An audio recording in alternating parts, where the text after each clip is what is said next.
When you think of heading north to Lake Superior or the North Shore, you probably think of great views, hiking, maybe skiing. You might not think of surfing. Neither did a Golden Valley couple until a chance encounter opened their eyes to this surfing destination. Here's Sarah Allen and photojournalist Dustin Scholl with the story. These scenes from the documentary Freshwater look like they could have come from a warm surfing spot like Hawaii or California.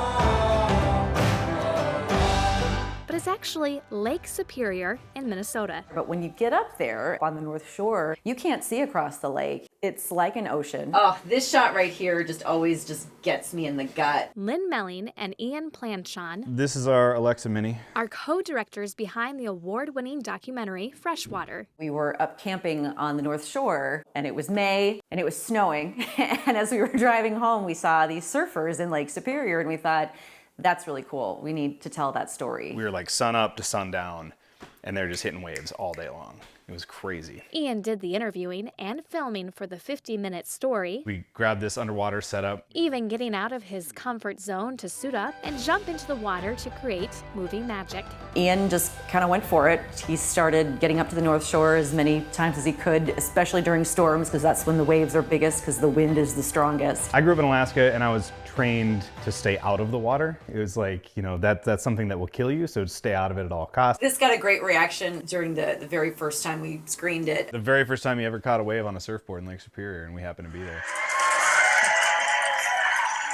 Lynn's role was to piece together the story of the surfers they met along the way. You have to be really hardy to want to surf in Lake Superior. You have to definitely have a dedication and a commitment to it. What's fantastic about it is there are people from all different vantage points, male and female, all age ranges. The story took a different direction from what the filmmakers originally intended. Over time, it grew from what we thought was going to be a fun surfing video into a story where we were asking more questions about why are the waves so big on Lake Superior that a surfer can surf on them, and that got us more interested in the science about Lake Superior.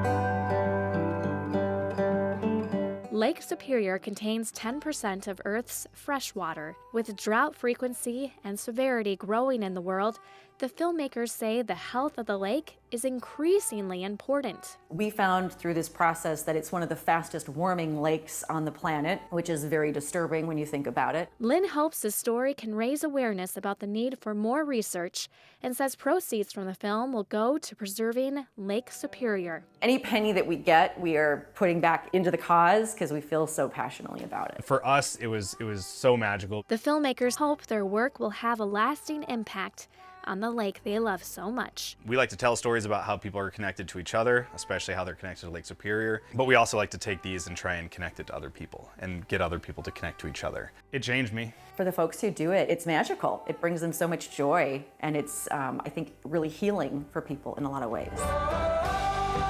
For CCX News, Sarah Allen. The Freshwater documentary has received screenings in both Duluth and Minneapolis, and it was also part of the Twin Cities Film Festival. In the spring, the documentary will be broadcast on Twin Cities Public Television. The beauty of nature can also heal. As Delane Cleveland reports, a local organization is hoping that a new partnership with the Three Rivers Park District can help people find healing through our local parks. Being outside, it heals me a lot. It centers me, it grounds me in who I am. On an unseasonably warm fall day, I like being outside because I can see the beautiful fall colors. Come on, y'all! it's a perfect time to get outside for a bike ride, 5, 6, 7, 8. Yay!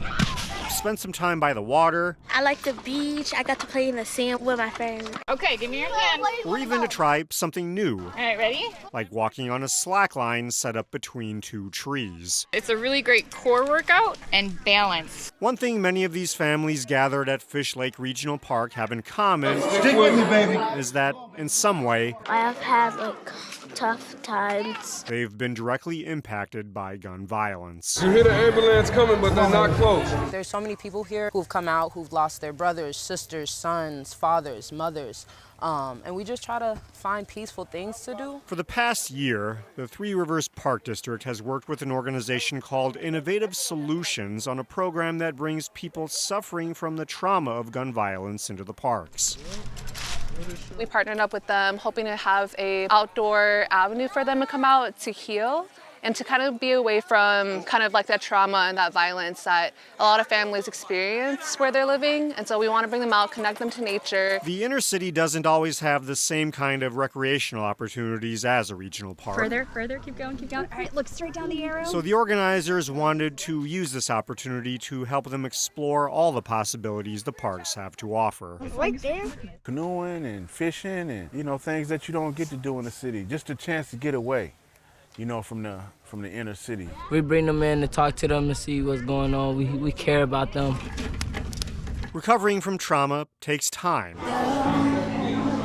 But the hope is that an event like this can, at least for a brief time, help with the healing process. Good food, good time, good spirits, good vibes. It's moments like these that we cherish when we can come together in the community and kind of celebrate life rather than mourning a life being lost. In Maple Grove, Delane Cleveland, CCX News.